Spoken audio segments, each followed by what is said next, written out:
আমার নবী আপনার নবী, সারা বিশ্ব জাহানের নবী, সারা কুল কায়নাতের নবী।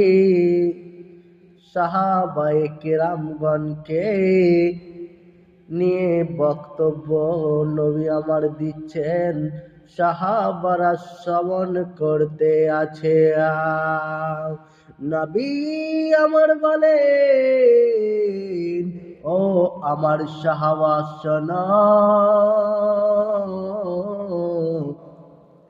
এমন একটা দিন আসবে, এমন একটা জামানা আসবে, পাখির ডানার উপর, পরের উপর জান্নাতি লেখা থাকবে, কিন্তু তারা দুনিয়ায় নোংরা নোংরা খাবার খাবে।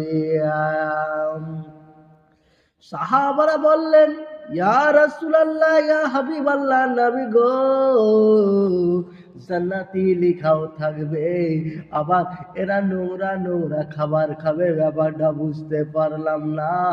সবই আমার বললেন, এ সাহাবায়ে কেরাম, যারা আলেম উলামা হবে তাদেরকে কেউ জান্নাতি ছাড়া জাহান্নামী বলবে না, কিন্তু তারা কোথা থেকে খাবার আসলো, কি উপায়ে আসলো, এটা দেখবে না, এটা হালাল নাকি হারাম। এদেরকে সেই জামানায় জান্নাতি বলা হবে, কিন্তু এরা খাবারগুলো নোংরাই খাবে।